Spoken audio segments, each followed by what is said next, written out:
Hello students, in this video lecture I am going to discuss about age triggered SR flip-flop. In the previous video lecture I have explained about SR latch. There I have told you in SR latch what happened. Based on your input combination your output is going to be changed. That means जब भी तुमको output को change करना होता है तो तुम simply input का जो कॉम्बिनेशन है उसको चेंज करते थे तो तुम्हारा आउटपुट चेंज हो जाता था, ठीक है। लेकिन जब हम फ्लिप फ्लॉप के बारे में बात करते हैं तो उसमें क्लॉक सिग्नल भी रोल प्ले करता है। तो ये क्लॉक सिग्नल का क्या इंपॉर्टेंस है कि जब तुम्हारा क्लॉक सिग्नल एक्टिव रहेगा उसी टाइम अगर तुम अपना इनपुट को अप्लाई करोगे तब जाके तुम्हारा आउटपुट में चेंजेस आएगा। मतलब अगर तुम्हारा क्लॉक सिग्नल एक्टिव नहीं है और तुम इनपुट को चेंज कर रहे हो तो तुम्हारा आउटपुट भी चेंज नहीं होगा, ठीक है। तो यहाँ पे clock place very important role जिसको हम यूज करते हैं लैच को कन्वर्ट करने के लिए फ्लिप फ्लॉप सर्किट में, ठीक है। तो तभी जाके कुछ सिंक्रोनाइज ऑपरेशन होगा, मतलब क्लॉक का भी प्रेजेंस होना चाहिए और तुम्हारा इनपुट जो अप्लाई करते हो वो भी प्रेजेंट रहना चाहिए, तभी जाके तुम्हारा आउटपुट में चेंजेस आएगा। इसी को बोलते हैं सिंक्रोनाइज होकर काम करना। मतलब ऐसे ही कोई आएगा और बोलेगा कि नहीं मुझे इनपुट अप्लाई करके आउटपुट को चेंज कर दूँ, तो वो फ्लिप फ्लॉप में पॉसिबल नहीं है। हाँ, वो लैच में पॉसिबल था क्योंकि वहाँ में क्लॉक सिग्नल अप्लाई नहीं किया जाता था, क्योंकि फ्लिप फ्लॉप में क्लॉक सिग्नल भी अप्लाई किया जाता है। सो यहाँ पे क्या होता है ना, आउटपुट को अगर तुमको चेंज करना होता है तो अलॉन्ग विथ इनपुट तुमको ये भी देखना होगा कि मेरा क्लॉक सिग्नल एक्टिव है कि नहीं, तभी जाके तुम्हारा आउटपुट में चेंजेस आएगा। तो ये जो फ्लिप फ्लॉप होता है वो बेसिकली लैचेस से ही डिज़ाइन किया जाता है। लैच सर्किट में जब तुम क्लॉक सिग्नल को ऐड करते हो एडिशनल सर्किटरी के हिसाब से, तभी उसको हम फ्लिप फ्लॉप सर्किट बोल देते हैं, ठीक है। तो अब थोड़ा हम ये समझ लेते हैं कि क्लॉक किसको बोलते हैं। एक clock is a periodic rectangular pulse train, मतलब ऐसे करके एक पल्स ट्रेन है, इसी को ही हम क्लॉक बोलते हैं। तो क्लॉक में क्या होता है ना, वोल्टेज का ट्रांजिशन होता है फ्रॉम 0 वोल्ट टू 5 वोल्ट। यहाँ पे देखो 0 वोल्ट से 5 वोल्ट में ट्रांजिशन हुआ वोल्टेज के हिसाब से, या तो लॉजिक के हिसाब से बोले तो 0 टू 1 के ट्रांजिशन हुआ। 5 वोल्ट को हम बोल सकते हैं लॉजिक 1, तो 0 वोल्ट को बोल सकते हैं लॉजिक 0। तो लॉजिक 0 से लॉजिक 1 में ट्रांजिशन हुआ, या तो वोल्टेज के हिसाब से 0 वोल्ट से 5 वोल्ट में ट्रांजिशन हुआ। और ये जो ट्रांजिशन हुआ इसको हम बोलते हैं कि यहाँ पे राइजिंग हुआ है, ठीक है। इसको हम राइजिंग एज बोलेंगे, राइजिंग एज बोलेंगे। उसके साथ साथ इसको हम लीडिंग एज भी बोल सकते हैं, ठीक है। उसके बाद ये 5 वोल्ट कुछ टाइम के लिए रहेगा सर्किट में, मतलब ये जो पिन होगा क्लॉक पिन होगा, ये पिन कुछ टाइम के लिए VCC से कनेक्टेड होकर रहेगा, ठीक है। तब हम बोल देंगे कि VCC मतलब 5 वोल्ट सप्लाई से कनेक्टेड होकर रहेगा कुछ टाइम के लिए, तब हम बोलेंगे कि क्लॉक सिग्नल अभी मेरा ऑन है। और उसके बाद कुछ टाइम के लिए इसको हम ग्राउंड से कनेक्ट करेंगे, किसको, क्लॉक पिन जो होगा उसको हम ग्राउंड से कनेक्ट कर देंगे। तो जितने टाइम के लिए वो ग्राउंड से कनेक्टेड रहेगा वो 0 वोल्ट पोटेंशियल को अचीव करेगा, तो उस टाइम हम बोलेंगे कि क्लॉक सिग्नल जो है वो मेरा एक्टिव लो है। तो कुछ टाइम के लिए क्लॉक हाई रहेगा, कुछ टाइम के लिए क्लॉक लो सिग्नल बन के रहेगा। तो ये कितने टाइम के लिए ऑन है और कितने टाइम के लिए ऑफ होकर रहेगा उसको अगर हम टोटल ऐड कर दें उसी को हम time period of the clock signal बोलेंगे, ठीक है। तो यहाँ पे देख सकते हैं कि 0 वोल्ट से 5 वोल्ट में ट्रांजिशन हुआ, कुछ टाइम के लिए 5 वोल्ट का वोल्टेज को मेंटेन करके रखा, उसके बाद 5 वोल्ट टू 0 वोल्ट में ट्रांजिशन हुआ। और ये जो 5 वोल्ट टू 0 वोल्ट में ट्रांजिशन हो रहा है इसी को बोलते हैं फॉलिंग एज। इसको क्या बोलेंगे, फॉलिंग एज या तो निगेटिव एज। इसको हम बोलते हैं पॉजिटिव एज या तो राइजिंग, ठीक है। जब 0 से 5 में गया था उसको हम बोलेंगे पॉजिटिव एज या तो राइजिंग एज। जब ये 5 वोल्ट से 0 वोल्ट में आएगा इसको बोलेंगे फॉलिंग एज या तो नेगेटिव एज, ठीक है।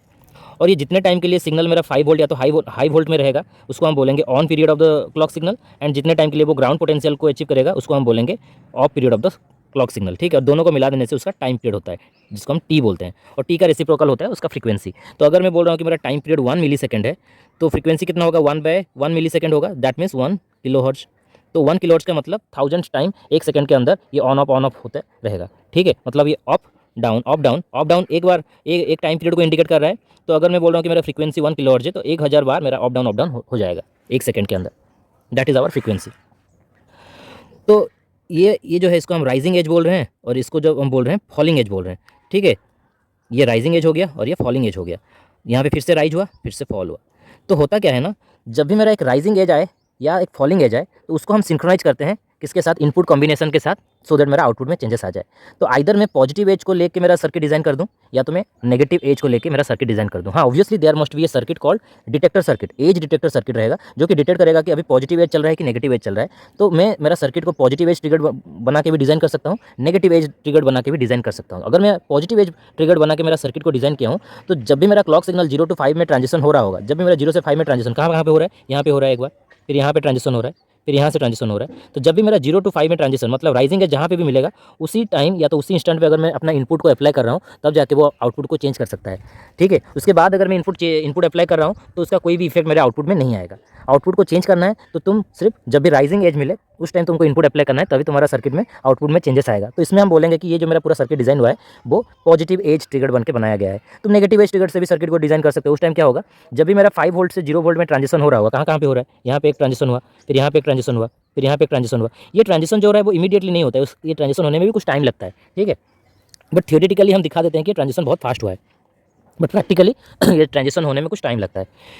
तो ये जब ट्रांजिशन हो रहा होगा 5 वोल्ट टू 0 वोल्ट, तब हम बोलेंगे कि नेगेटिव एज ट्रिगर्ड है। और उस टाइम अगर तुम सर्किट में इनपुट अप्लाई कर रहे हो और तुम्हारा आउटपुट में चेंजेस आ रहा है, तो हम बोलेंगे कि पूरा जो सर्किट है वो नेगेटिव एज ट्रिगर्ड सर्किट है। ठीक है, तो अब हम हमारा जो डिस्कशन है वो उसको हम पॉजिटिव एज ट्रिगर्ड के हिसाब से समझने के लिए ट्राई करेंगे, एसआर फ्लिप फ्लॉप को समझेंगे। ठीक है, तो अगर हम उसका सिंबॉलिक नोटेशन देखें तो ये ऐसे सिंबल का उसका नोटेशन रहेगा। देखो, अगर हम एसआर लैच के बारे में पढ़ाई किए थे, एसआर लैच में क्या हुआ था, एसआर 2 इनपुट थे, Q and Q R 2 output थे। ठीक है, यहाँ पे सेम सर्किटरी रहेगा, उसमें खाली एक तुम्हारा क्लॉक सिग्नल एक एक्स्ट्रा एडिशन रहेगा। ठीक है, और ये क्लॉक सिग्नल जो है ऐसा सिंबल हमने रिप्रेजेंट किया, ट्रायंगुलर सिंबल दिखाया है यहाँ पे, ये क्लॉक सिग्नल को इंडिकेट कर रहा है और ये पॉजिटिव एज ट्रिगर्ड वाले को इंडिकेट करता है। मतलब यहाँ पे ऐसे सिंबल दिखा देना जो कि इंडिकेट करेगा rising edge of the clock. Okay, अगर तुम negative edge triggered circuit design किए हो तो उसमें क्या करना, वही सेम सिंबल रहेगा, लेकिन यहाँ पे एक बबल को भी दिखा देना। तो सेम सिंबल रहेगा, ऐसे करके एक एरो मार्क रहेगा, यहाँ पे आगे एक जीरो या तो बबल दिखा देना, that will indicate that this is a negative edge triggered SR flip flop. ठीक है, और नेगेटिव एज मतलब ये कैसे काम कर रहा होगा, जब 5 वोल्ट से 0 वोल्ट में ट्रांजिशन हो रहा होगा या तो लॉजिक 1 से लॉजिक 0 में ट्रांजिशन हो रहा होगा, उस टाइम तुम्हारा ये सर्किट जो है वो एक्टिव रहेगा। ठीक है, मतलब उस टाइम अगर तुम इनपुट अप्लाई करते हो तो तुम्हारा आउटपुट में चेंजेस आएगा। इनपुट अप्लाई किए in the form of S and R, तो आउटपुट में चेंजेस आएगा।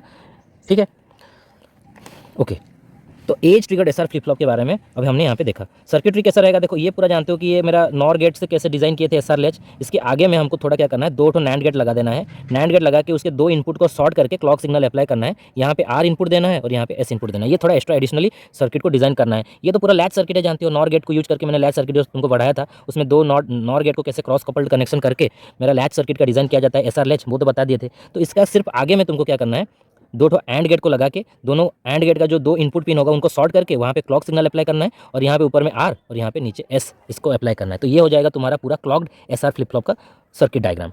ठीक है, तो जब मेरा ये क्लॉक सिग्नल एक्टिव रहेगा, मतलब क्लॉक सिग्नल एक्टिव रहेगा का मतलब क्या है, मान लेते हैं ये पॉजिटिव एज ट्रिगर्ड है, तो जब भी मेरा क्लॉक सिग्नल में ये आएगा, यहाँ पे क्लॉक सिग्नल ऐसा है ना, देखो यहाँ पे ये क्लॉक सिग्नल है, तो जैसे ही यहाँ पे मेरा 0 वोल्ट से 5 वोल्ट में ट्रांजिशन होगा, उस टाइम अगर तुम एस एंड आर का वैल्यू को अप्लाई करते हो, मान लेते हैं कि मैं एस को 0 अप्लाई किया हूँ, आर को 1 अप्लाई किया हूँ, तो जब एस इज 0 आर इज 1 होता है तो तुमको पता होता है कि नहीं, क्यू मेरा 0 आता है, एस 0 आर 1 तो क्यू 0 क्यू बार 1 आता है। ये पूरा सर्किट को ये जो स्टेट टेबल है इसके बारे में तो तुमको पता है, क्योंकि ये तो मैंने प्रीवियस वीडियो में एक्सप्लेन किया था जब मैंने एसआर लैच एक्सप्लेन किया था। तो एसआर लैच में क्या हो रहा था, जब एस 0 आर 1 तब क्यू क्या आ रहा था, 0 क्यू बार 1 आ रहा था। तो यहाँ पे एस मैंने 0 अप्लाई किया है, आर को मैंने 1 अप्लाई किया है और मेरा क्लॉक का क्या हो रहा है, राइजिंग एज आया है। ये राइजिंग एज ऐसे करके आया। जब ये क्लॉक का राइजिंग एज आएगा, मान लेंगे कि क्लॉक मेरा हाई है, एक्टिव हाई है, तो ये 1 हो गया। तो यहाँ पे 1 है और यहाँ पे 1 है, तो यहाँ पे एंड गेट ऑपरेशन होकर यहाँ पे 1 पहुँच जाएगा, यहाँ पे 1 और यहाँ पे 0 है तो यहाँ पे 0 पहुँच जाएगा। तो यहाँ पे 0 गया और यहाँ पे 1 जाता है, तो जानते हो कि यहाँ पे 0 और यहाँ पे 1 देने से क्यों क्या आता है, 0 आता है। ठीक है, ये तो सर्किट तुमको बताया ना, प्रीवियस वीडियो लेक्चर देख लो जिनको ये समझ में नहीं आया कि इसमें यहाँ पे 0 और यहाँ पे 1 होता है, तो यहाँ पे क्यू 0 कैसे होता है। ठीक है, तो यहाँ पे 0 और यहाँ पे 1 हुआ, तो ये नॉर गेट कैसे काम करेगा जानते हो, क्रॉस कपल्ड कनेक्शन के हिसाब से, और यहाँ पे क्यू क्या दे देगा तुमको, 0 दे देगा। नॉर गेट में एक भी इनपुट 1 होता है तो आउटपुट फोर्स टू 0 होता है, तो वो सेम लॉजिक यहाँ पे क्यू हमारा 0 आ गया। ठीक है, ये जो सर्किट है वो क्लॉक्ड एसआर फ्लिप फ्लॉप का सर्किट हुआ। तो इसका स्टेट टेबल को थोड़ा ध्यान से देखो। जब भी मेरा क्लॉक सिग्नल रहेगा मतलब जब भी मेरा राइजिंग एज आएगा तो मेरा फ्लिप फ्लॉप काम करेगा। जैसे कि 0 1 दिए हो, एस का 0 आर का 1, तो क्यू 0 क्यू बार 1, और मुझे क्या बोलते हैं कि मेरा जो स्टेट होगा फ्लिप फ्लॉप का वो रीसेट स्टेट रहेगा। जब तुम एस को 1 रखते हो तो क्यू 1 होता है कि नहीं, एस को 1 रखे हो, आर को 0 रखे हो, क्लॉक सिग्नल मेरा क्या है, राइजिंग एज मिला है। ठीक है, जैसे ही राइजिंग एज मिलेगा तो तुम्हारा क्या हो जाएगा, क्यू 1 हो जाएगा, क्यू बार 0, और हम क्यू 1 आता है तो बोलते हैं कि सेट कंडीशन होता है। ठीक है, देखो ये 2 स्टेट्स तो समझ में आ गया कि reset state and set state कैसे आता है। और ये भी पता है कि अगर तुम एस को 0 रखे हो, आर को 0 रखे हो, तो नो चेंज होता है, कोई भी चेंज नहीं होता है, नो चेंज। ठीक है, ये क्या है, यहाँ पे लिखा है क्लॉक इज 0 और 1। अगर तुम्हारा क्लॉक 0 है या तो 1 है, मतलब क्लॉक सिग्नल या तो क्लॉक पिन जो है वो ग्राउंड से इन्फानाइट टाइम के लिए कनेक्टेड है, या तो 1 है मतलब 5 वोल्ट से इन्फानाइट टाइम के लिए कनेक्टेड है। तो यहाँ पे ट्रांजिशन तो नहीं हो रहा होगा। जब यहाँ पे ट्रांजिशन नहीं हो रहा होगा, irrespective of your value of S and R, मतलब एस का वैल्यू कुछ भी ले लो, आर का वैल्यू कुछ भी ले लो, आउटपुट तुम्हारा चेंज नहीं होगा। आउटपुट जो तुम्हारा प्रीवियस आउटपुट होगा वही तुम्हारा प्रेजेंट आउटपुट होगा, मतलब जो तुम्हारा प्रेजेंट आउटपुट है वही तुम्हारा नेक्स्ट आउटपुट भी होगा, ऐसे बोल सकते हो। या तो जो प्रीवियस आउटपुट है वही तुम्हारा प्रेजेंट आउटपुट होगा, मतलब कोई चेंज नहीं होगा आउटपुट में। जो तुम्हारा आउटपुट है प्रेजेंट आउटपुट वही तुम्हारा नेक्स्ट आउटपुट भी वही बनेगा, अगर तुम क्लॉक सिग्नल को इनडेफिनेट पीरियड के लिए 0 से कनेक्ट किए हो या तो 1 से कनेक्ट किए हो। तो यहाँ पे हम ये बोलना चाह रहे हैं कि अगर क्लॉक सिग्नल तुम्हारा 0 है या तो 1 है, मतलब क्लॉक सिग्नल 0 है मतलब this clock pin infinite period के लिए ग्राउंड से कनेक्टेड है, या तो 1 है मतलब क्या है, क्लॉक पिन इन्फानाइट टाइम के लिए VCC से कनेक्टेड है। तो उस time irrespective of your S and R value तुम्हारा आउटपुट में कोई भी चेंजेस नहीं आएगा, इसलिए हम इसको भी बोलते हैं कि नो चेंज होता है।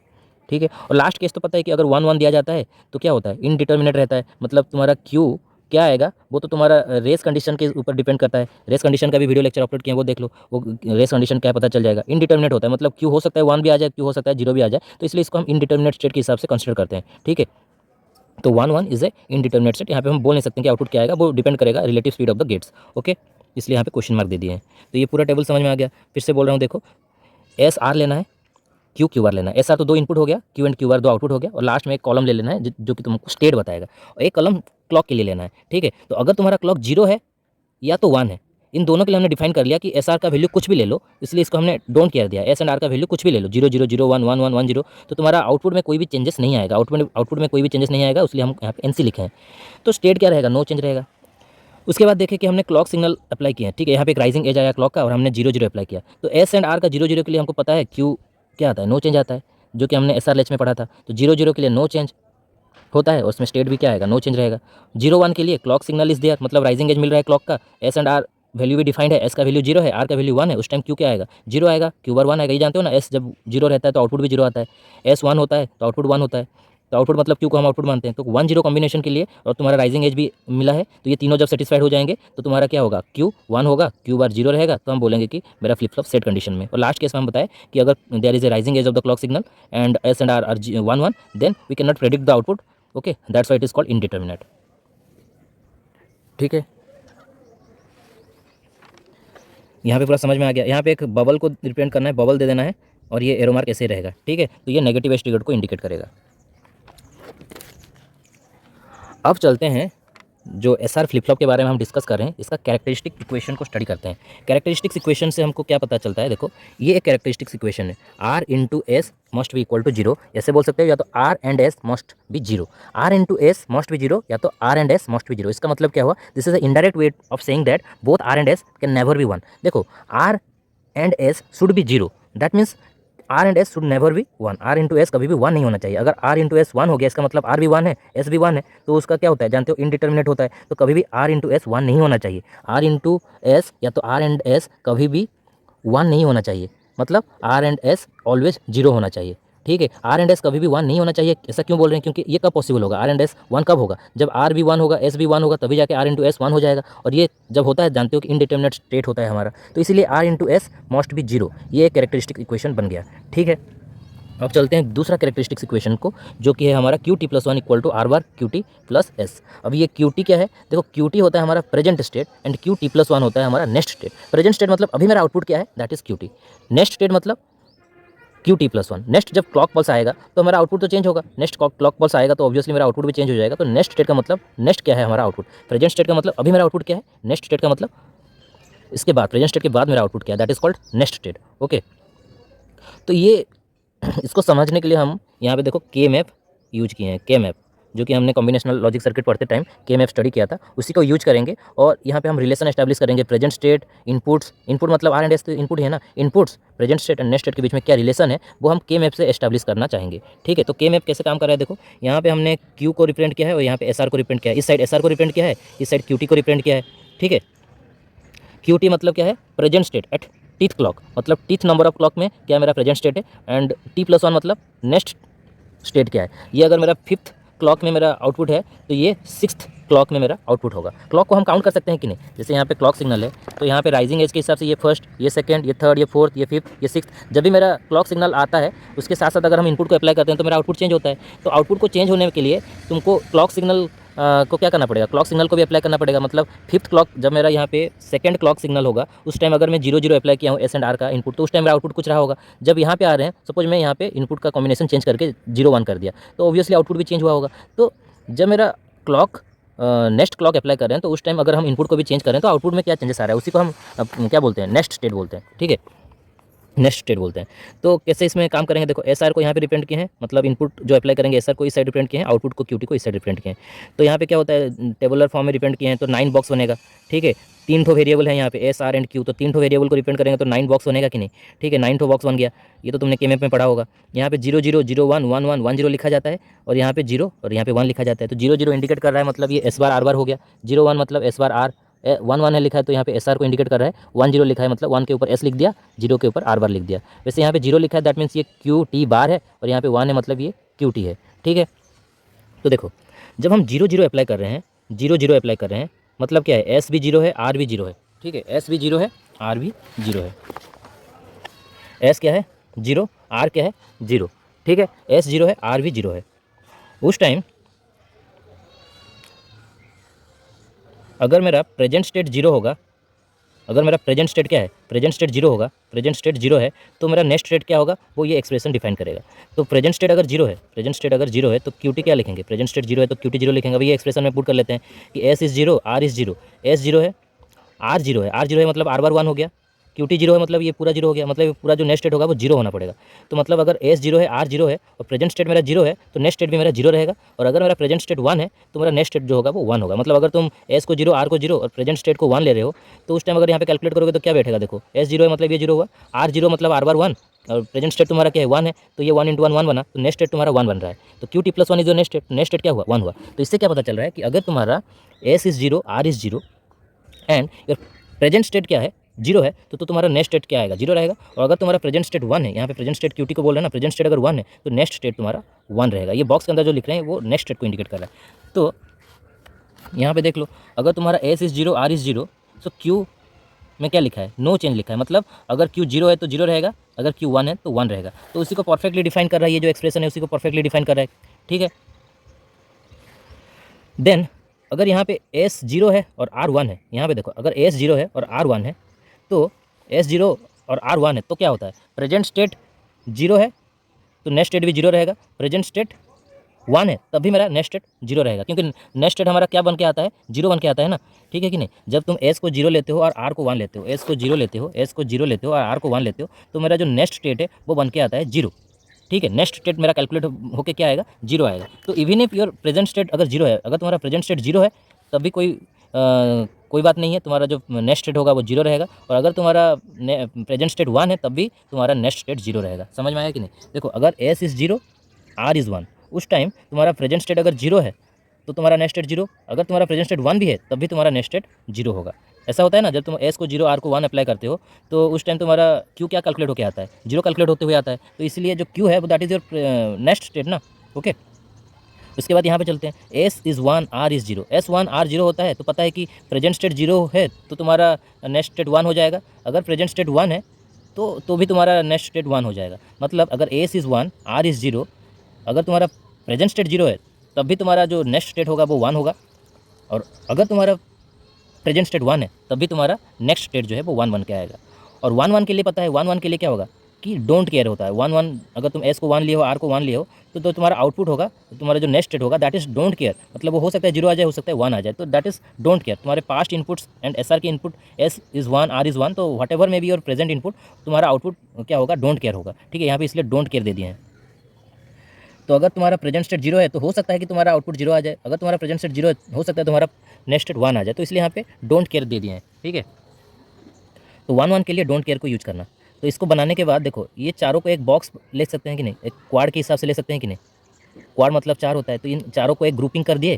तो इन चारों का अगर ग्रुपिंग हुआ है तो इन चारों में देख सकते हैं कि इधर से अगर देखें क्या आएगा, कॉमन में कोई कॉमन नहीं आएगा, लेकिन ऊपर से देखें तो दोनों में कॉमन क्या आएगा, एस कॉमन आएगा कि नहीं। देखो यहाँ पे एस आर लिखा है, यहाँ पे एस आर बार लिखा है, तो ऊपर से देखें तो एस दोनों के लिए कॉमन है, और इधर से देखेंगे तो दोनों के लिए, तो इस साइड से क्यू आर टी मिल रहा है तो इस साइड से क्यू टी मिल रहा है, तो कोई भी कॉमन नहीं। लेकिन ऊपर से देखें तो दोनों के लिए एस मिल रहा है, तो ये जो क्वाड है इसका सिंप्लीफाइड वर्सन एस हुआ। अब देखो यहाँ पे एक वन बच गया है, तो इस वन को क्या कर सकते हैं, पेयरिंग कर सकते हैं ये वाले वन के साथ। तो ऐसे करके पेयरिंग कर दिए, तो ये वन और ये वन पेयरिंग हो गया ऐसे करके, ठीक है। तो अभी ऐसे देखेंगे तो दोनों में कॉमन क्या हो गया, क्यू टी। और ऊपर से देखेंगे तो दोनों में से कॉमन क्या आएगा, ऊपर से देखें तो दोनों में कॉमन क्या आएगा, आर बार, ओके। यहाँ पे एस बार आर बार लिखा है, यहाँ पे एस आर बार लिखा है, तो आर बार दोनों में है। ऊपर से देखें तो इधर से देखें तो क्यू टी, ऊपर से देखें तो आर बार, तो क्यू टी इंटू आर बार, जो कि तुम्हारा ये दोनों वन को पेयर लेके अगर सॉल्व किया जाए के मैप को, तो हमको R bar into Q T मिल रहा है। तो R bar into Q T plus S, और एस बोल सकते हैं, प्लस नहीं बोल के और बोलते हैं, ठीक है। आर बार क्यू टी और एस, ये हो गया तुम्हारा नेक्स्ट स्टेट, बोल दो नेक्स्ट स्टेट का एक्सप्रेशन। तो नेक्स्ट स्टेट कैलकुलेट करने का तरीका क्या हुआ, are bar Q T plus S. ये कैसे फॉर्म हुआ, समझ में आया कि नहीं, सिंपल था, ठीक है। सो कैरेक्टरिस्टिक्स इक्वेशन समझ में आ गया। यहाँ पे दो तो कैरेक्टरिस्टिक इक्वेशन है, एक आर एस मस्ट भी जीरो होना है, और जो क्यू टी प्लस वन है that must be R bar Q T plus S, ठीक है। नेक्स्ट हम चलते हैं to understand excitation table for S R flip flop. अभी एक्साइटेशन टेबल क्या होता है? A table showing the required input condition for every possible transition of flip flop output. Flip flop का जो आउटपुट में ट्रांजिशन हो रहा है वो कौन से कॉम्बिनेशन हो सकते हैं? देखो आउटपुट में चेंजेस क्या क्या हो सकता है? हो सकता है कि जो अपना प्रेजेंट स्टेट है वो जीरो है और वो ट्रांजिट होकर नेक्स्ट स्टेट में गया तो वो फिर जीरो बन के ही रहा, मतलब from present state to next state, present state zero था, नेक्स्ट स्टेट जीरो में गया। हो सकता है कि प्रेजेंट स्टेट जीरो है और वो उसका ट्रांजिशन हुआ वन पे, ये भी हो सकता है। या तो प्रेजेंट स्टेट वन है और इसका ट्रांजिशन हुआ नेक्स्ट स्टेट में जीरो। और एक पॉसिबिलिटी क्या हो सकता है कि हो सकता है कि मेरा प्रेजेंट स्टेट वन है, जब वो नेक्स्ट स्टेट में जाएगा वो वन में ही जाएगा। तो चार ठो पॉसिबल कॉम्बिनेशन हमारे पास है।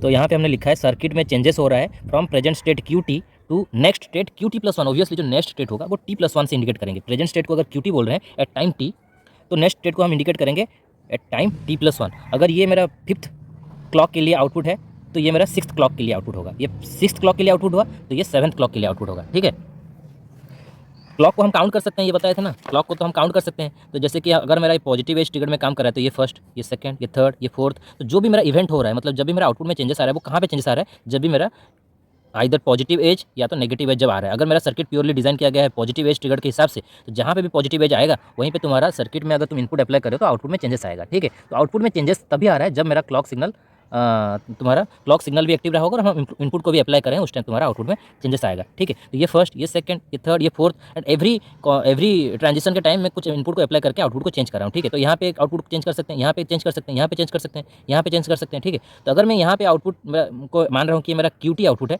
तो यहाँ पे जो आउटपुट आएगा उसको मैं क्यूटी प्लस वन बोलूँगा। सिंपल है। तो यहाँ पे देखो अभी सर्किट चेंजेस रिक्वायर्ड वैल्यूज़। अच्छा, अगर मैं चाहता हूँ कि मेरा जो चेंजेस हो आउटपुट में फ्रॉम जीरो टू जीरो हो जाए, मतलब from present state zero to next state zero में जाए, तो उस टाइम मुझे रिक्वायर्ड वैल्यू क्या देना पड़ेगा एस एंड आर का कि ये मेरा हो जाए, ये काम मेरा हो जाए। इसी को अगर मैं एक टेबुलर फॉर्म में रिप्रेजेंट कर दूँ, उसी को ही बोलते हैं एक्साइटेशन टेबल। तो एक्साइटेशन टेबल हमको ये इन्फॉर्मेशन दे रहा है कि अगर मैं सर्किट का स्टेट को चेंज करना चाहता हूँ एक पर्टिकुलर वैल्यू से एक दूसरे पर्टिकुलर वैल्यूज़ में, तब उस टाइम मुझे क्या इनपुट का कॉम्बिनेशन रखना पड़ेगा, तब जाके ये अचीव हो सकता है। ठीक है, इसी को ही बोलते हैं एक्साइटेशन टेबल। तो इसको थोड़ा ध्यान से समझते हैं कि अगर मैं जीरो जीरो जीरो जीरो मतलब क्या है कि ट्रांजिशन होगा फ्रॉम जीरो टू जीरो।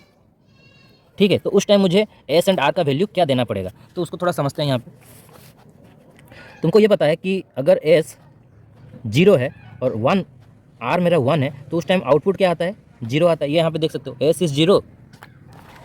ठीक है, S is zero, R is one, output Q zero है। ठीक है, तो ये मेरा अभी प्रेजेंट स्टेट हो गया। अब मैं क्या कर रहा हूँ, एस को जीरो कर रहा हूँ, आर को भी जीरो कर दिया। तो क्या होता है जब एस जीरो आर जीरो होता है, तो देखो यहाँ पे क्या लिखा है, एस जीरो आर जीरो मतलब नो चेंज होना है, मतलब क्यू नो चेंज, मतलब जीरो वन करेगा। तो ये नेक्स्ट स्टेट हुआ मेरा अभी। ठीक है, ये मेरा अभी नेक्स्ट स्टेट हो गया। अभी अगर मैं फिर से एस को जीरो आर को वन कर रहा हूँ, तो पता है क्यू जीरो वन के रहेगा। ये अभी मेरा नेक्स्ट स्टेट हो जाएगा और जो नेक्स्ट स्टेट था वो प्रेजेंट स्टेट बन जाएगा। ठीक है, तो यहाँ पे ध्यान दो, जीरो जीरो पे आउटपुट जीरो, जीरो वन पे आउटपुट जीरो। ठीक है, तो ये जो ट्रांजिशन हो रहा है जीरो टू जीरो, कब कहाँ पे कैसे हो रहा है? जब एस जीरो है आर जीरो है, ठीक है, आउटपुट जीरो आ रहा है। जब एस जीरो है आर वन है, आउटपुट फिर से जीरो आया। ठीक है, तो हम ऐसे बोल सकते हैं एस का तो जीरो ही रह रहा है, लेकिन आर का जो वैल्यू है वो जीरो होने से भी चलेगा, वन होने से भी चलेगा, मतलब आर का जो है वो डोंट केयर है। तो S zero R don't care, output मेरा क्या होगा? चेंज होगा फ्रॉम जीरो टू जीरो। ऐसे बोल सकते हैं कि नहीं, आउटपुट मेरा चेंज होगा फ्रॉम जीरो टू जीरो। तो उसी को यहाँ पे लिखा गया है कि एस को जीरो रहने देते हैं, आर का डोंट केयर है। आर हो सकता है जीरो है, आर हो सकता है वन है, तब हमारा स्टेट चेंज हो जाएगा from present state to next state, मतलब जीरो टू जीरो में ट्रांजिशन होगा। ठीक है, अभी ये देखते हैं कि जीरो वन में क्या होता है। मतलब मेरा प्रेजेंट स्टेट जीरो है और मैं जाना चाहता हूँ नेक्स्ट स्टेट में वन। जैसे कि मान लेते हैं कि अभी मेरा जीरो जीरो था, जीरो जीरो में मेरा क्या होता है? एस जीरो है, मतलब क्यू जीरो होगा। एस जीरो होता है तो क्यू जीरो होता है कि नहीं? सेट जीरो होता है तो क्यू जीरो होता है, तो क्यू जीरो है और मैं जाना चाहता हूँ टू वन। ठीक है, तो वन, जीरो टू वन जाने के लिए बताओ क्या करना पड़ेगा? एस को वन करना पड़ेगा कि नहीं? एस को वन कर दो, आर को जीरो कर दो, तो तुम्हारा ट्रांजिशन हो जाएगा। देखो यहाँ पे क्या लिखा है, एस को जीरो रखे हैं, आर को वन रखे हैं, तो क्यू मेरा जीरो में जा रहा है। ठीक है, तो जब भी मुझे ट्रांजिशन करना होता है, एस को जीरो रखे हैं, ठीक है, सपोज एस को वन रखे हैं, ठीक है, सपोज एस को वन रखे हैं, आर को जीरो रखे हैं, एस को वन रखे हैं, आर को जीरो रखे हैं, तो ट्रांजिशन क्या होगा? जीरो टू वन होगा कि नहीं? Present state zero to next state one में आएगा, नेक्स्ट स्टेट में आएगा तभी तो मेरा वही तो मेरा आउटपुट होगा ना, आउटपुट मेरा वन हो जाएगा। ठीक है, तो there is only one possibility कि तुम अगर प्रीवियस स्टेट या तो प्रेजेंट स्टेट 0 से 1 में जाना चाहते हो तो तुमको सेट को 1 करना पड़ेगा, रीसेट को 0 करना पड़ेगा, तुम्हारा तभी तुम्हारा जो प्रेजेंट स्टेट होगा 0 वो ट्रांजिट कर जाएगा नेक्स्ट स्टेट में और वो 1 हो जाएगा। ठीक है, समझ में आया कि नहीं यार? मान लेते हैं कि मेरा S इज़ 0 R इज़ 0, ठीक है, S इज़ 0 R इज़ 0 मतलब क्या हुआ, जो नेक्स्ट स्टेट होगा 0 होगा, तो अभी वो मेरा प्रेजेंट स्टेट हो गया, जो नेक्स्ट स्टेट है वो मेरा अभी प्रेजेंट स्टेट होगा जब मैं नेक्स्ट इनपुट देना चाहूँगा। ठीक है, तो नेक्स्ट स्टेट मतलब 0 में है, that is my present state. तो प्रेजेंट स्टेट से जब मैं फिर से नेक्स्ट स्टेट 1 में जाना चाहूँगा तो मुझे क्या करना पड़ेगा? प्रेजेंट स्टेट 0 से 1 जाना है, तो 1 जाना है मतलब क्या है, आउटपुट को 1 करना है। आउटपुट कब 1 होगा? तुमको पता है आउटपुट तब 1 होता है जब सेट 1 होता है, तो मुझे यहाँ पे सेट को 1 कर देना है, तो आर को 0 रखना है, तभी जाके मेरा ट्रांजिशन होगा from present state 0 to next state 1। ठीक है, ये जो रो है वो भी समझ में आ गया। अभी यहाँ पे आते हैं, अब मुझे क्या करना है, from present state 1 to next state 0 जाना है। मतलब अभी इस केस में मेरा आउटपुट क्या आ गया था, मतलब जो मेरा आउटपुट आया था that is the next state क्या आया था, 1 आया था। जब मैं इनपुट को चेंज करना चाहूँगा with respect to clock signal, तब मेरा क्या होगा, ये कॉम्बिनेशन जो होगा 1 0, उस टाइम के लिए ये जो 1 है वो मेरा क्या हो जाएगा, प्रेजेंट स्टेट। तो मेरा प्रेजेंट स्टेट 1 है और वहाँ से मैं क्या करना चाह रहा हूँ, स्विच करना चाह रहा हूँ 0 में। तो प्रेजेंट स्टेट 1 से जाना है मुझे 0 में, प्रेजेंट स्टेट 1 से मुझे जाना है नेक्स्ट स्टेट, और नेक्स्ट स्टेट क्या है मेरा 0 है। ठीक है, तो जब भी मैं 1 से 0 जाना चाहता हूँ, 0 में जा रहा हूँ मतलब क्या, मुझे आउटपुट क्या चाहिए, 0 चाहिए। आउटपुट 0 कब मिलेगा, जब तुम सेट को 0 कर दोगे आउटपुट भी 0 होगा कि नहीं। जब भी मेरा सेट 0 होता है आउटपुट 0 होता है कि नहीं, यहाँ पे ध्यान से देखो तो जब भी मेरा सेट 0 होता है तो आउटपुट 0 होता है। तो सेट को 0 कर दो, आर को 1 कर दो, योर नेक्स्ट स्टेट 0 हो जाएगा। वही यहाँ पे बोल रहा हूँ कि अगर तुम 1 से 0 जाना चाहते हो, मतलब क्या है कि तुम प्रेजेंट स्टेट क्या है, फ्लिप फ्लॉप का 1 है, और तुम जाना चाहते हो 0 में। तो 0 में जाना चाहते हो मतलब तुम चाहते हो कि तुम्हारा आउटपुट 0 आ जाए। ठीक है, प्रीवियसली तुम्हारा आउटपुट क्या है 1 है, तुम अभी चाहते हो कि आउटपुट 0 हो जाए। तो आउटपुट 0 होने के लिए तुमको सेट को 0 कर देना है, रीसेट को 1 कर देना है, तुम्हारा आउटपुट तुम्हारा क्या हो जाएगा, 0 हो जाएगा। सिंपल, एक ही पॉसिबिलिटी है तुम्हारा, समझे कि नहीं। लास्ट केस देखते हैं 1 1। तो 1 से 1 जाना चाहते हो तुम, ठीक है, अगर तुम 1 से 1 जाना चाहते हो तो क्या करने से 1 से 1 जा सकते हो, प्रेजेंट स्टेट तुम्हारा 1 है, अच्छा प्रेजेंट स्टेट 1 है और तुम नेक्स्ट स्टेट में जाना चाहते हो 1, तो प्रेजेंट स्टेट 1 है, इसका मतलब क्या हुआ, प्रेजेंट स्टेट तुम्हारा 1 है, मतलब तुम बताओ कि कॉम्बिनेशन क्या ऐसा रखे होगे कि तुम्हारा आउटपुट 1 आया होगा। कॉम्बिनेशन ऐसा क्या रखे होगे, यहाँ से देख सकते हो, कॉम्बिनेशन ऐसा क्या रखे हो, एस को 1 आर को 0 रखे हो, तुम्हारा क्यू क्या आया होगा, 1 आया होगा। ठीक है, एस को 1 रखे हो, आर को 0 रखे हो, एस को 1 रखे हो, आर को 0 रखे हो, तो तुम्हारा आउटपुट क्या आया होगा, 1 आया होगा। और ट्रांजिशन चाहते हो 1 से 1 हो जाए, तो अभी मैं अगर एस को 0 आर को 0 कर दूँ तो क्यू क्या होगा, नो चेंज होगा। मतलब क्या, नो चेंज मतलब 1 1 के ही रहेगा कि नहीं। जब भी एस इज 0 आर इज 0 करते हो तो नो चेंज होता है कि नहीं। तो 1 0 पे 1 था, 0 0 किए तो नो चेंज होगा, मतलब 1 1 के रहेगा। तो यहाँ पे देखो आर 0 1 के है, लेकिन एस का 1 होने से भी चलेगा, 0 होने से भी चलेगा, तो एस जो है वो डोंट केयर हो गया। तो S is don't care, R is 0, S is don't care, R is 0। अगर ये अप्लाई कर रहे हो तो तुम्हारा 1 to 1 में ट्रांजिशन होगा। ठीक है, मतलब प्रेजेंट स्टेट 1 है तो नेक्स्ट स्टेट भी 1 में जाएगा। समझ में आ रहा है, from present state 1 to next state 1 जाने के लिए एस तुम्हारा 0 भी होने से चलेगा, 1 होने से भी चलेगा, लेकिन आर 0 रखना है, तभी तुम्हारा ट्रांजिशन होगा from present state to next state 1। Present state भी 1 है, नेक्स्ट स्टेट भी 1 है, उसके लिए तुमको इनपुट जो अप्लाई करना पड़ेगा उसमें एस 0 भी हो सकता है, 1 भी हो सकता है, लेकिन आर जो है उसको 0 रखना है। समझ में आया कि नहीं। तो उस हिसाब से हम इसको एस को डोंट केयर बोलते हैं और आर जो है उसको 0 रखना है। ठीक है, तो ये पूरा समझ में आ गया। इस टेबल को हम बोलते हैं एक्साइटेशन टेबल। तो अगर तुम्हारा प्रेजेंट स्टेट फ्लिप फ्लॉप का 0 है और तुम जाना चाहते हो नेक्स्ट स्टेट में जो कि 0 ही है, तो उसके लिए तुमको एस को 0 रखना पड़ेगा। आर 0 हो 1 हो कोई फ़र्क नहीं पड़ता है। ठीक है, क्योंकि तुमको पता है कि अगर मैं एस को 0 रख के आर को 1 रखता हूँ, एस को 0 रख के आर को 1 रखता हूँ, तो मेरा क्या होता है, आउटपुट क्या आता है, 0 आता है। तो नेक्स्ट स्टेट मुझे 0 मिल रहा है। एस को 0 रखा हूँ और आर को 1 किया हूँ, एस को 0 रखा हूँ और आर को 1 किया हूँ, तो मुझे पता है कि मेरा जो नेक्स्ट स्टेट मतलब क्यू होगा वो 0 होगा। और उसके बाद मैं क्या कर सकता हूँ, आर को 0 कर दिया, तो एस इज़ 0 आर इज़ 0, तो अभी क्या होता है, नो चेंज होता है। नो चेंज मतलब आउटपुट अभी फिर से 0 ही रहेगा। तो अगर 0 से 0 जाना है तो एस को 0 रख देना, आर को डोंट केयर बोल देना, मतलब आर 1 हुआ तभी मुझे नेक्स्ट स्टेट 0 मिलेगा, आर 0 हुआ तभी मुझे नेक्स्ट स्टेट 0 मिलेगा। ठीक है, और यहाँ पे देखो अगर मुझे 0 से 1 में जाना है, ठीक है, मतलब प्रेजेंट स्टेट अभी मेरा 0 है और मैं चाहता हूँ कि मेरा नेक्स्ट स्टेट है वो 1 हो जाए, तो इसका जो नेक्स्ट स्टेट था वो इसके लिए प्रेजेंट स्टेट बनेगा कि नहीं। जैसे इसका नेक्स्ट स्टेट क्या था, जब 0 0 अप्लाई किए थे, मतलब 0 से 0 जाना चाहते थे, तो 0 इज योर नेक्स्ट स्टेट था, तो 0 नेक्स्ट स्टेट था इसके लिए, इस वाले कॉम्बिनेशन के लिए। इस वाले कॉम्बिनेशन के लिए 0 इज योर प्रेजेंट स्टेट और तुम जाना चाहते हो 1 में, तो वो तुम्हारा नेक्स्ट स्टेट होगा। ठीक है, तो अगर तुम 0 से 1 जाना चाहते हो तो तुमको क्या करना पड़ेगा, एस को 1 करना पड़ेगा। जब सेट 1 होता है तभी तुम्हारा आउटपुट 1 होता है, जानते हो। तो एस 1 हुआ तो तुम्हारा आउटपुट 1 हो गया, और आर को तुमको 0 रखना पड़ेगा, क्योंकि S 1 and R 0 gives your output 1। Output को तुमको वो 1 देता है। तो जब भी तुमको आउटपुट को 1 रखना है, मतलब नेक्स्ट स्टेट को तुमको 1 लाना है, तो तुम्हारा SR कॉम्बिनेशन क्या सेट करना है, S को 1 R को 0। और जब तुम्हारा नेक्स्ट स्टेट को 0 करना है फ्रॉम 1, मतलब 1 to 0 में ट्रांजिशन हो रहा है, मतलब क्या है 1 to 0 में ट्रांजिशन हो रहा है, इसका मतलब क्या है कि तुम्हारा प्रेजेंट स्टेट 1 है और तुम जाना चाहते हो नेक्स्ट स्टेट में 0 में, तो उस टाइम तुमको क्या करना पड़ेगा, सेट को 0 करना पड़ेगा और रीसेट को 1 करना पड़ेगा। जब रीसेट 1 होता है तब तुम्हारा आउटपुट 0 होता है, ठीक है। वैसे ही लास्ट केस में होता है था 1-1, जब तुम अप्लाई करते हो मतलब 1 to 1 ट्रांजिशन करना चाहते हो, तो तुम्हारा एस जो है वो डोंट केयर के हिसाब से काम करेगा, आर को सिर्फ 0 रखना है तो तुम्हारा काम हो जाएगा। तो ये एक्साइटेशन टेबल तुमको ये बता रहा है कि अगर तुम कोई प्रेजेंट स्टेट से नेक्स्ट स्टेट में जाना चाहते हो तो उस टाइम तुमको क्या रिक्वायर्ड इनपुट कॉम्बिनेशन देना पड़ेगा, सो दैट तुम्हारा ये चेंजेस जो है वो अचीव हो जाए। इसी को ही बोलते हैं एक्साइटेशन टेबल, ठीक है। अब थोड़ा 5 मिनट के लिए टाइमिंग डायग्राम भी देख लेते हैं कि टाइमिंग डायग्राम क्या है। मान लेते हैं कि हम पॉजिटिव एज ट्रिगर के ऊपर काम कर रहे हैं, तो जो क्लॉक सिग्नल है ये मेरा क्लॉक सिग्नल हो गया, यहाँ पे उसके राइजिंग एजेस हमको मिल रहे हैं और हमको ये पता है कि जहाँ पे भी राइजिंग एज आते हैं वहीं पे ही तुम्हारा आउटपुट में चेंजेस आता है। तो इसको थोड़ा ऐसे लाइन कर देते हैं। एस मान लेते हैं कि जो एस है वो 0 है, आर जो है वो 1 है। तो इस पॉइंट में देखो, इस पॉइंट में एस 0 है, आर 1 है, S 0 R 1 and there is a rising edge of the clock.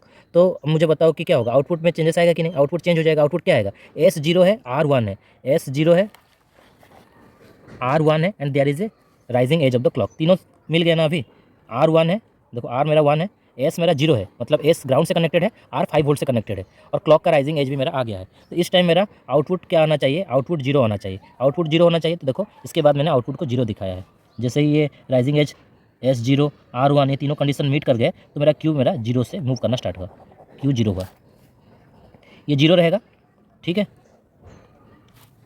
इसके बाद देखो यहाँ पे राइजिंग एज आया, इस टाइम भी मेरा क्या है कि मेरा एस 0 है, लेकिन जो आर है वो 1 से 0 में ट्रांजिट कर गया है। तो इस टाइम में मेरा आर एक्चुअली में 0 है, ये भी 0 है, ये भी 0 है, एक राइजिंग एज भी मिल रहा है। तब बताओ 0 0 राइजिंग एज, इस टाइम में मेरा क्या होता है, नो चेंज होता है कि नहीं, 0 0 राइजिंग एज नो चेंज, मतलब जैसा चल रहा है क्यू वैसा ही चलेगा, मतलब क्यू का अभी भी 0 ही चलेगा, ठीक है। फिर आगे बढ़ते हैं। आगे क्या हुआ ना, एस जो है वो यहाँ पे ट्रांजिशन करके 1 हो गया और ये आर 0 ही है, अभी भी 0 ही है। तो यहाँ पे जब पहुँचेंगे फिर से एक राइजिंग एज मिलेगा, तो जब राइजिंग एज आएगा तब देखा जाएगा कि एस क्या है, एस देखें कि 1 है और आर अभी 0 है। तो बताओ S 1 R 0 and there is a rising edge, तब आउटपुट को 1 होना पड़ेगा, तो आउटपुट में ट्रांजिशन होगा, आउटपुट 1 बन जाएगा, ठीक है। तो इस हिसाब से हमारा टाइमिंग डायग्राम को स्टडी किया जाता है। समझ में आ गया कि नहीं। तो ये कैरेक्टरिस्टिक्स इक्वेशन समझ गए और यहाँ पे एक्साइटेशन टेबल भी तुमको समझ में आ गया। एक्साइटेशन टेबल समझ में आया कि नहीं, क्यू टी प्लस 1 हो गया तुम्हारा नेक्स्ट स्टेट, मतलब नेक्स्ट क्या होगा आउटपुट। तो प्रेजेंट स्टेट में अगर तुम्हारा 0 है और नेक्स्ट स्टेट में भी तुम चाहते हो कि तुम्हारा आउटपुट 0 बन के रहे, तो तुमको एस 0 आर 0 अप्लाई कर दो, 1 अप्लाई कर दो, कोई फर्क नहीं पड़ता, क्योंकि तुमको पता है एस 0 आर 1 में मेरा आउटपुट 0 होता है, तो नेक्स्ट स्टेट तो 0 हो गया।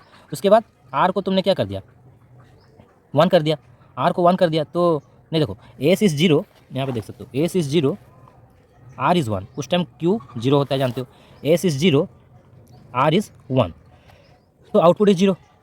Again you are applying S is 0 R is 0, S is 0 R is 0 indicating no change, no change मतलब आउटपुट चेंज नहीं होगा, जैसा कि वैसा ही रहेगा, मतलब 0 बन के रहेगा। तो from present state 0 to next state 0 अगर जाना है तो तुमको इन दोनों इनपुट के ऊपर काम करना पड़ेगा। आइदर तुम एस को 0 आर को 1 रख दो तो आउटपुट 0 आ जाएगा, या तो एस को 0 आर को 0 कर दो, आउटपुट 0 बन के ही रहेगा।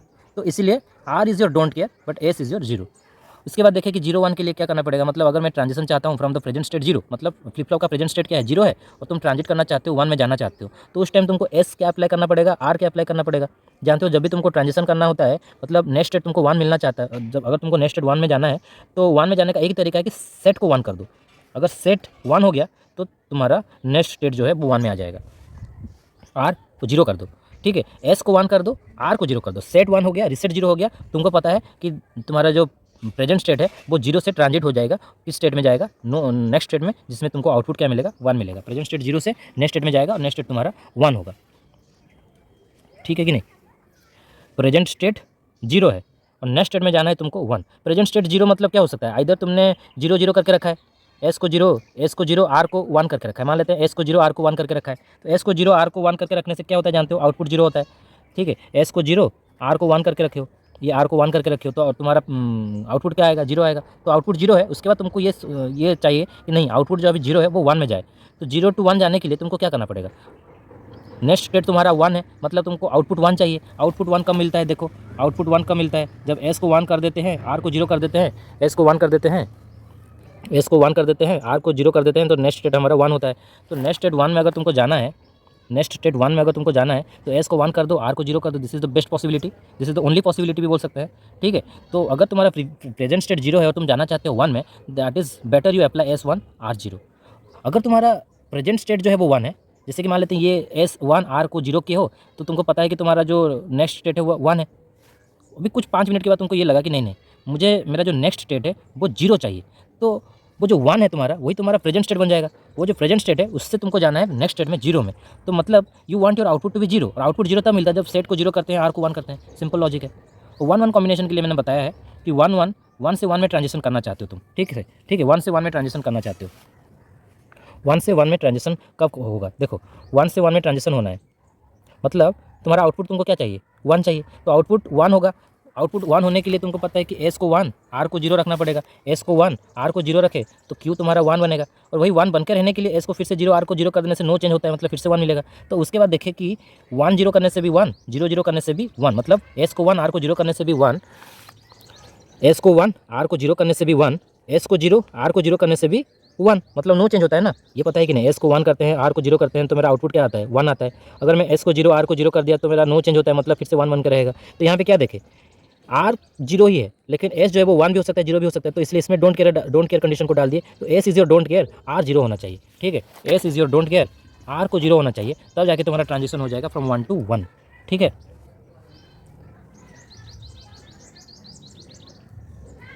और ये टाइमिंग डायग्राम भी अच्छे से एक्सप्लेन कर दिया गया है। So thank you.